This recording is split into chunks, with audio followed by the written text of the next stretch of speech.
තෙරුවන් සරණයි. සද්ධා බුද්ධ සම්පන්න ප්‍රඥාවන්ත බෞද්ධයනි, පින්වත්නි,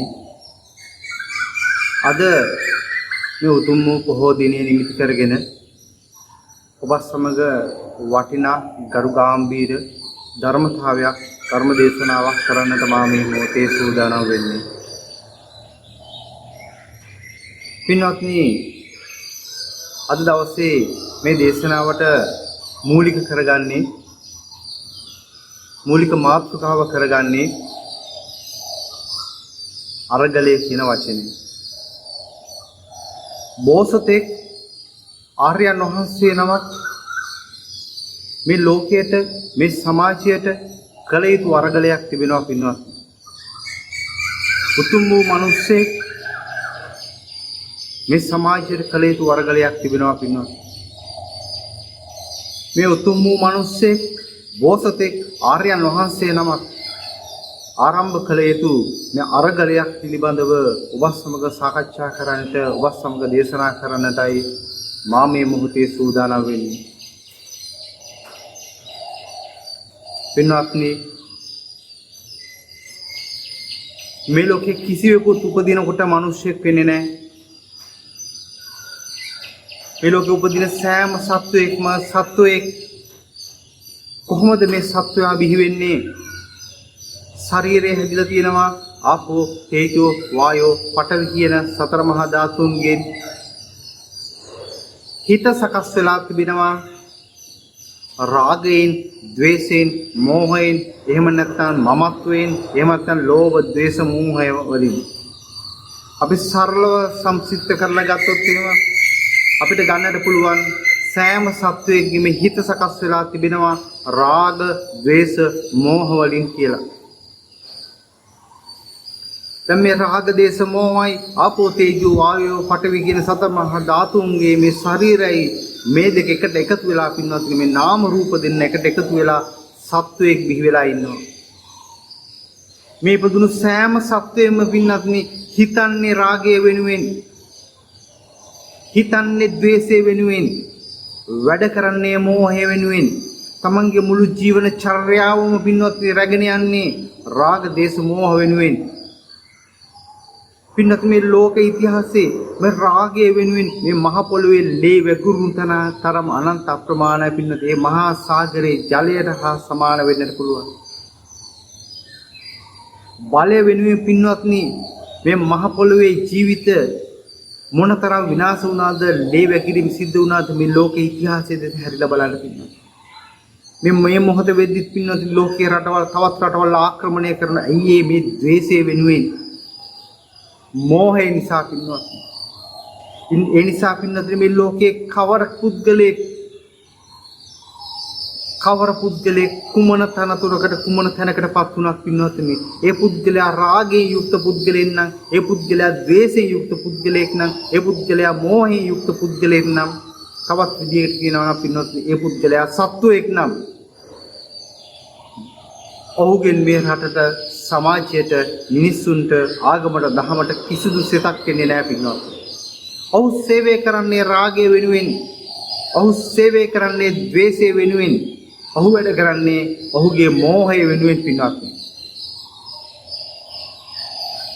මෙන්න මේ නිසා පින්වත් අපගේ තථාගත ශාන්තිනායක මාමෙහි ලෝලෝවිතුරා සම්මා සම්බුදු බුදුරජාණන් වහන්සේ සක්විති රජකම අතහැරලා දාලා, සියලු රජ සම්පත් අතහැරලා දාලා, අඹදරුවන් අතහැරලා දාලා පින්වත් මේ රාගයට විරුද්ධව නැගිට්ටා, ද්වේෂයට විරුද්ධව නැගිට්ටා, මෝහයට විරුද්ධව නැගිට්ටා පින්වත්. මිනිස්සුන්ගේ තියෙන මිත්‍යා දෘෂ්ටිකත්වයන් අමුහම්මේ කෙලසා දමමින්, නිරෝධ කරලා දමමින්, ගලවලා දමමින් පින්වත් මේ සත්වයාට මාර්ගය පාදවුවා. සත්වයා මේ මෝහ අන්ධකාරයේ මේ සසර ඇලිලා වෙලිලා පැටලිලා ඉන්න මොහොතේ මේ සත්වයා මේ සසරෙන් පින්වත් මේ ගලවා ගන්නට මහා අරගලයක් කරා. මේ සියලු අරගලයන් කරන්නට මත්තෙන් උන්වහන්සේ තමන්ගේ ලෝකයේ තුලට ඇවිල්ලා තමන්ගේ ලෝකයේ තුල තණ්හා රති රාගයන් පරාජය කරමින්, දස බිම්බරක් මාර සේනාව පරාජය කරමින්, තමන් තුළ විශාල අරගලයක් කරගත්ත පින්වත්. ඒ අරගලේ කරගත්ත විදිහ අනිත් සත්වයාට දේශනා කරා. අනිත් සත්වයාටත් මේ අරගලය කරන්නේ කොහොමද කියලා දීලා ඔමුත් ඒ තැන් වලින් මුදවා ගත්තා. පින්වත්නි, අද මම ඔබට දේශනා කරන්නේ එන්නේ අරගලය ගැනයි පින්වත්නි. මේ සමාජයේ පින්වත්නි, මේ සත්ව ලෝකයේ තුල මිනිස්සුયો නැහැ පින්වත්නි. කොහොමද මිනිස්සෙක් බිහි වෙන්නේ? පින්වත්නි, මේ ආපෝ තේජෝ වායෝ පඨවි කියන මේ ශරීර ධාතුවක් හිත කියන රාග දේශ මෝහ තුලටත් පින්වත්නි උසස් වූ මනසක් ගේන්න පුළුවන් නම් යම් කෙනෙකුට උසස් වූ මනසකින් හිතලා බලලා වැඩ කටයුතු කරන්න පුද්ගලයෙක් බිහි කරගන්න පුළුවන් නම් තමා තුල පින්වත්නි ඒ තන් මනුස්සානා පින්වත්නි ඒ තමයි මනුස්සයා. මන උත්සාහන හොතේ මනුස්සාති මනසින් උසස් නම් ඒ තමයි මනුස්සයා. එහෙනම් පින්වත්නි මේ සත්වයා තුල මිනිස්සෙකු පාද කරලාද තියන්නේ කියන එක බලන්න පින්වත්නි. පළවෙනි අරගලයේ පිට ගියේ. ඔබ තුල මිනිස්සෙකු පාද කරලා නම් පින්වත්නි ශ්‍රේෂ්ඨයි. ඔබ ජයග්‍රහයකේ. මෙතන තව ඔබට ගිහිල්ලා පින්වත්නි මේ රාග දේශ මොහ තුල මේ ආපෝ තේජෝ වායෝ පඨවි තුල යම් කිසි කෙනෙක් බුද්ධියක් ස්ථාපිත කරගෙන නම් ඒ කියන්නේ ධර්මය අවබෝධ කරගෙන ලෝකෝත්තර වූ බුද්ධියක් ස්ථාපිත කරගෙන නම් පින්වත්නි ඒ කෙනා පින්වත්නි මනුස්සත්වයේ අභිභවා ගොස් බෝධි සත්වයක් බවට පත් වෙනවා. බෝධි කියන්නේ පින්වත්නි බුද්ධියේ තියෙන සත්වයක් බවට පත් වෙනවා. මනස උසස් සත්වයක් බවට පත් වෙනවා. අන්න පින්වත්නි ඔබට පුළුවන් බෝධි සත්වයක් බවට පත් වෙන්නත් ඔබට පුළුවන්. එහෙනම් මේ අරගලය ආරම්භ කරන්න. ඔබ බෝධි සත්වයක් බවට පත් කරන්න. තුන්වන කාරණය. ඔබ පින්වත්නි රාගයෙන් ද්වේෂයෙන් මත් වෙලා නම් ද්වේෂයෙන් මත්තුණු කෙනෙක් නම් ඔබ යක්ෂයෙක් පින්වත්නි. ඔබ අයිති වෙන්නේ යක්ෂ ගෝත්‍රයට. ඔබ යක්ෂයෙක්. ඔබ රාගයෙන් මත්තුණු කෙනෙක් නම් ඔබ ධනයට බලයට වස්තුවට මත්තුණු කෙනෙක් නම් ඔබ පින්වත්නි ප්‍රේතයෙක්. ඔබ අලස කම්මැලි අනුන්ගේ අඩුපාඩු හොයා ඉන්න කෙනෙක් නම් පින්වත්නි ඔබ කුම්භාණ්ඩෙක්. ඔබේ හිත දිස බලන්න ඔබ කුම්භාණ්ඩෙක්ද? ඔබ යක්ෂයෙක්ද? ඔබ ප්‍රේතයෙක්ද? ඔබ බෝධිසත්වයෙක්ද? ඔබ මිනිසෙක්ද? ඔබ සත්වයෙක්ද කියන කාරණේ ඔබ නිවැරදිව ඔබ ඔබතින් තෝරගන්න. තවත් තැනක් තියෙනවා පින්වත්. ඔබේ හිතේ බරගතිය හරිම අඩුයි, හරිම සැහැල්ලුයි, නිවුණු හිතක් තියෙන්නේ. පරිත්‍යාගශීලී කෙනෙක්, මෛත්‍රියෙන් යුක්ත කෙනෙක්. පින්වත්නි, ඔබේ හිත පින්වත් එහෙනම් දේවතා ගුණයෙන් පරිපූර්ණයි. දේව හිතක් තියෙන්නේ. එහෙනම් ඔබ දෙවියෙක්. පින්වත්නි මේ ආර්යයන් වහන්සේලා කියලා මා අර්ථකථනය කරන්න පින්වත්නි මගඵලලාභීන්. මේ මගඵලලාභීන් පින්වත්නි හැම වෙලේම හැම මොහොතකම මේ සත්වයා මේ මොහ අන්ධකාරයෙන් මුදවා ගන්නට මහා අරගලයක නිරත වෙන ගමන් ඉන්නේ පින්වත්නි. මහා අරගලයක නිරත වෙන ගමන්. අද පින්වත්නි ධර්මයේ දේශනා කරන භික්ෂුන් වහන්සේලා වෙන්නට පුළුවන්. ගිහියැත්තෝ වෙන්නට පුළුවන්. ධර්මයේ ශ්‍රවණය කරන භික්ෂුන් වහන්සේලා වෙන්නට පුළුවන්. ගිහියැත්තෝ වෙන්නට පුළුවන් පින්වත්නි. ධර්මයේ කරන අය නෑ පින්වත්නි. ධර්මයේ පුරුදු කරන අය නෑ. නිරෝධය වඩන අය නෑ. සචිත්ත පරියෝදපණන් කරන අය නෑ පින්වත්නි. අති දුර්ලභයි. කුසලස්ස උපසම්පදා කරන අය අති දුර්ලභයි. සබ්බ පාපස්සා කරනන් පාප ක්‍රියාවන්ගෙන් මිදෙන අය අති දුර්ලභයි පින්වත්නි. එහෙනම් පින්වත්නි මේ දුර්ලභ ගණේ කෙනෙක් බවට පත් වෙන්නට මේ වෙසක් දිනේ මේ වෙසක් පුන් පොහොය දිනේ ඔබට අදිෂ්ඨාන කරගන්න පුළුවන් නම් ඒ දේ මහත්ඵලයි මහානිසංසයි පින්වත්නි. පින්වත්නි මගේ දේශනාව මත් තව දුරටත් ගැඹුරකට අරන් යනවා. මේ දේශනාව ගැඹුරට අරන් යනකොට පින්වත්නි ඔබේ ලෝකයේ දෙදරලා යන්නට පුළුවන්. ඔබේ ලෝකයේ සුණු විසුණු වෙලා යන්නට පුළුවන් පින්වත්නි. ඒක එහෙම වෙන්න දෙන්න. ඒ ලෝකේ විනාශ වෙලා යන්නේ මන් මගේ කියන ලෝකයයි විනාශ වෙලා යන්නේ. තමන් මේ තාක් එළඹිලා සිටි තදින් අල්ලාගෙන සිටි දුෂ්ටීනුයි විනාශ වෙලා යන්නේ. ඒ දුෂ්ටීන් විනාශ වෙලා යන්න ඉඩ දෙන්න. රාගයන්, ද්වේෂයන් නිරෝධ වෙලා යන්නට ඉඩ හරින්න. එහෙනම් පින්වත්නි මගේ දේශනාව තව පොඩ්ඩක් ගැඹුරකට මම අරයි යනවා.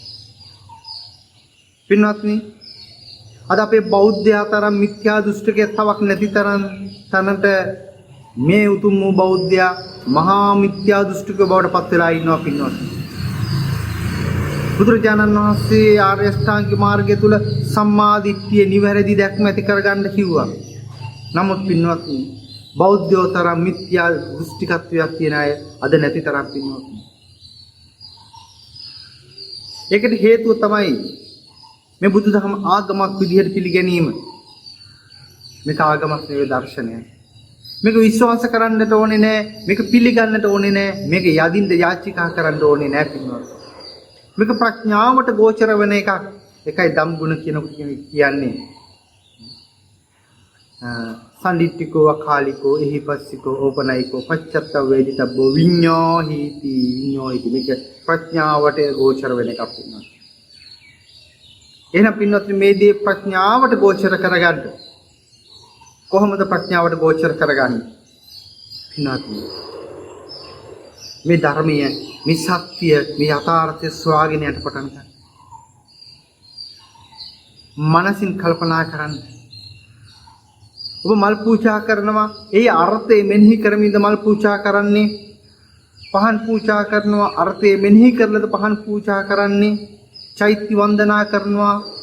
චෛත්‍ය අර්ථය දැනගෙනද චෛත්‍ය වන්දනා කරන්නේ? පින්වත්නි මේ දර්ශනය ගැඹුරකට අරන් යන්න පරමාර්ථයට අරන් යන්න.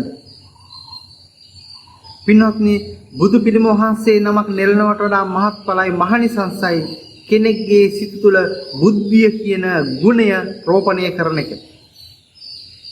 චෛත්‍යයක් හදනවට වඩා මහත්ඵලයි මහනිසංසයි පින්වත්නි කෙනෙක්ගේ සිත තුළ චෛතසිකය සකස් කිරීම. පන්සලක් හදනවට වඩා මහත්ඵලයි මහනිසංසයි පින්වත්නි පන්සිල් රකින්න පුද්ගලයෙක් බිහි කිරීම. පින්වත්නි අපි කොයිබටද යන්නේ කියලා කල්පනා කරනවා. අපි භෞතිකත්වයක් සොයාගෙන යන්නේ. භෞතිකත්වයක් හැම වෙලෙම හදන්නේ. සම්මුතියක් හදන්නේ. ඒ විතරක් නෙවෙයි. අද බොහෝමයක් හිතාගෙන ඉන්නේ බුද්ධ දර්ශනය කියලා කියන්නේ බෞද්ධ සංස්කෘතියට කියලා පින්වත්නි. පින්වත්නි බෞද්ධ සංස්කෘතිය කියලා කියන්නේ වෙනම එකක්. බුද්ධ දර්ශනය කියලා කියන්නේ වෙනම එකක් පින්වත්නි. ගොඩක් අද සරණ යන්නේ බෞද්ධ සංස්කෘතිය. ඒකට හේතුව තමයි ඊයගේ ප්‍රඥාවේ තියෙන බොළඳකම සහ ප්‍රඥාවේ තියෙන අඩුපාඩුකම්. එහෙනම් පින්වත්නි එදා තථාගත බුදු පියාණන් වහන්සේ මේ ශ්‍රී ලංකා දීපියට පින්වත්නි තුන්වරක් වැඩම කරා. ඇයි ඒ තුන්වරක් වැඩම කරේ? පින්වත්නි අදත් රණ්ඩු වෙනවා අපේ රටේ මිනිස්සු, එදත් රණ්ඩු වුණා අපේ රටේ මිනිස්සු, අතීතයේ රණ්ඩු වුණු එකමයි කරලා තියෙන්නේ. කවදාවත් සමගියක් තිබිලා නැහැ. හැමදාම රණ්ඩුණු එකමයි කරලා තියෙන්නේ. මේ රණ්ඩු නතර කරන්න තමයි බුදුරජාණන් වහන්සේ ලංකාවට වැඩම කළේ. ඉතින් අදත් රණ්ඩු වෙනවා පින්වත්නි. පුටුවකට රණ්ඩු වෙයි, බලයට රණ්ඩු වෙයි, යමක් බෙදා හදා ගන්න රණ්ඩු වෙයි, හැමදාම රණ්ඩු වෙනවා පින්වත්නි. එහෙමයි මේ යක්ෂ ගෝත්‍රය, එහෙමයි මේ සත්ත්ව ලෝකය, එහෙමයි මේ പ്രേත ලෝකය. පින්වත්නි මිනිස්සුયો එහෙම නැහැ. බෝසත්තු එහෙම නැහැ පින්වත්නි. ඒ නිසා පින්වත්නි මම ඔබ හැමෝටම ආරාධනා කරනවා එන්න මිනිස්සෙක් වෙන්න. එන්න බෝසතෙක් බවට පත් වෙන්න. එන්න දෙවියෙක් බවට පත් වෙන්න. එන්න ආර්යයන් වහන්සේ නමක් බවට පත් වෙන්න. එන්න උඩුගම් බලා යන්න. අපි වෛර කරන අයට ප්‍රේම කරමු. අපි ලෝභ වුණාට අපි දන් දෙන්න පුරුදු වෙමු. අපි ඉවසීම කරුණාව මෛත්‍රිය වඩමු. මේ මිත්‍යා දෘෂ්ටිකත්වයේ වෙලාගත්ත මේ බුද්ධ දර්ශනේ පිරිසුදු කරන්න එකතු වෙන්නේ. පින්වත්නි මේක තමයි අරගලය පින්වත්නි. ඕනම රටක් පිරිහෙනවා ඒ රටේ දර්ශනේ පිරිහෙනකොට. ඒ රටේ ආගම පිරිහෙනකොට ඕනම රටක් පිරිහෙනවා පින්වත්නි. ඕනම රටක් පින්වත්නි පවතින්නේ ඒ රටේ ආගම දහමට අනුකූලවයි. ඒක පළවෙනි තැන දෙන්නේ ආගම දහමට. සෙන්කෝලය තුල පින්වත්නි චතුරාර්ය සත්‍ය ධර්මය අඩංගු වෙන්නේ. හමුදා නිලධාරියෙක්ගේ පොලිස් නිලධාරියෙක්ගේ පින්වත්නි ධර්ම චක්‍රය ගහලා තියෙනවා. රාජ්‍ය ලාංඡනයේ ධර්ම චක්‍රය තියෙනවා. එහෙනම් පින්වත්නි මේ ලාංඡන තිබුණට වඩන්නේ වැඩක් නැහැ. අර්ථයේ ධර්මයේ පිරිහෙනකොට පින්වත්නි බුද්ධ දර්ශනයේ පිරිහෙනකොට භික්ෂුන් වහන්සේලා බල පෙරේතකමට පින්වත්නි යම් ගමනක් යනකොට බුද්ධ දර්ශනයේ තියෙන ධර්මතාවයන් අතහරිනකොට මිනිස්සු අමනුස්ස තිරිසන් බවට පත් වෙනකොට පින්වත්නි මේ දර්ශනේ පිරිහිලා යනවා. දර්ශනේ පිරිහිලා යනකොට පින්වත්නි රටක් සමාජයක් ජාතියක් පිරියනවා පින්වත්නි. එහෙනම් පින්වත්නි මේ මොහොතේ මේ රටට මේ ලෝකයට අරගලයක් අවශ්‍යයි. ඒ තමයි පින්වත්නි බුද්ධ දර්ශනීය නිවැරදි බුද්ධ දර්ශනීය ස්ථාපිත කරන එක. පින්වත්නි මේ බෞද්ධ සංස්කෘතියේ බුද්ධ දර්ශනය වෙන් කරලා ගත්තොත් පින්වත්නි වෙන් කරලා මම දේශනා කරන්න ගියොත් පින්වත්නි බොහෝමයක් පිරිස් මට ගල් ගහනවා. බොහෝමයක් පිරිස් මට කියනවා බුද්ධ දර්ශනය විනාශ කරන්න ආවා කියලා මට බණින්න චෝදනා කරන්න පටන් ගන්නවා. ඒ නිසා මම ප්‍රසිද්ධියේ බුද්ධ සංස්කෘතියේද බුද්ධ දර්ශනය වෙන් කරන්නේ නැහැ. ඒ මහා ප්‍රඥාවන්තයෝ ඉදිරියේ ඒ දේ මම වෙන් කරලා පෙන්නන්නේ. පින්වත්නි මම ඇත්තටම පැවිදි වුණේ දැන් අවුරුදු 15කට විතර කලින්. ඒ පැවිදි වුණේ කොහොමද කියලා මම කියන්නේ. පින්වත්නි මම ඒ කාලේ වනයේක තපස් රැකමින් හිටියේ. තපස්තම් පුරමින් ඒ වනයේ වැඩ වාසය කරන කාලේ මට එකපාරට ධර්මතාවයක් අවබෝධ වෙනවා. මට පින්වත්නි විශ්වයේ චීවරයක් වෙනවා. ඒ චීවරය මගේ ශරීරේ පෙරවෙනවා. මම කල්පනා කරනවා මොකක්ද මේ කියලා. තව දුරටත් කල්පනා කරනකොට මට තේරෙනවා පින්වත්නි මේ චීවරය කියන්නේ මෙන්න මෙහෙම එකක්. සසර පුරාවටම මන් මගේ වෙලා තිබුණු සියල්ල සසර පුරාවටම මන් මගේ වෙලා තිබුණු සියල්ල පින්වත්නි ජී වෙලා යනවා. හරියට අසුචි ගංගාවක් ගලාගෙන යනවා වගේ පින්වත්නි. මහ ජරාවල් ගොඩාක් පින්වත්නි මේ පැත්තකට ගලාගෙන යනවා වගේ පින්වත්නි. මේ සසර පුරාවට මගේ මමත්ව රාග දේශ මොහ දෘෂ්ටි සියල්ල පින්වත්නි මොකද වෙන්නේ? නිරෝධ වෙලා යනවා. මේ මන් මගේ කියන සියල්ල ජී වෙලා ගියපුවාම දුරු වෙලා ගියපුවාම නිරෝධ වෙලා ගියපුවාම පින්වත්නි ඒ හිඩැසට වරයක් ලැබෙනවා. මගේ කියන සියල්ල දුරු වුණාට පස්සේ ලැබෙන වරය තමයි පින්වත්නි සියල්ල චී වුණාට පස්සේ සියල්ල නිරෝධ වුණාට පස්සේ ලැබුණු වරය තමයි පින්වත්නි චීවරය වුනේ. ඒ චීවරය ලැබුණ ඉස්සරම මේ කුණු කයට නෙවෙයි. ඒ චීවරය ඉස්සරම ලැබුණේ මේ හිතටයි. ඉස්සරම පැවිදි වුණේ හිතයි පින්වත්නි. දෙවනුව තමයි කය පැවිදි වුනේ. පින්වත්නි සංස්කෘතික කාරණය සහ ධාර්මික ධර්ම කාරණය කියන්නේ දෙකක් තියෙනවා. හැම දෙයකම අර්ථයක් තියෙන හැම දෙයකම ධර්මයක් තියෙනවා. මේ සියල්ල භාවනා කරලා මගපල හරහා පින්වත්නි ලබා ගන්න ඕනේ දේවල් තියෙනවා. එහෙනම් පින්වත්නි ඔබ සැමට ආරාධනා කරනවා මේ උතුම් වූ ශක්තිය පින්වත්නි ඔබේ ලෝකයේ අරගලය කරන්න. ඔබේ රාග දේශ මොහ වලට විරුද්ධව අරගලය කරන්න. මනුස්ස ගුණ ස්ථාපිත කරගන්න අරගලයක් කරන්න. උඩුගම්බලා යන්නට සූදානම් වෙන්න. ධර්මයේ පුරුදු කරන කෙනෙක් බවට පත් වෙන්න. සසර දුකින් ඈතර වෙන්න බැර වීරිය දරන කෙනෙක් බවට පත් වෙන්න. මේ බහුතර සමාජයේ ඔබ දුර්ලභ කෙනෙක් බවට පත් වෙන්න. පින්වත්නි අද මේ සමාජයට මේ අරගලය අවශ්‍යයි. මේ අරගලයත් එක්ක එකතු වෙන්න.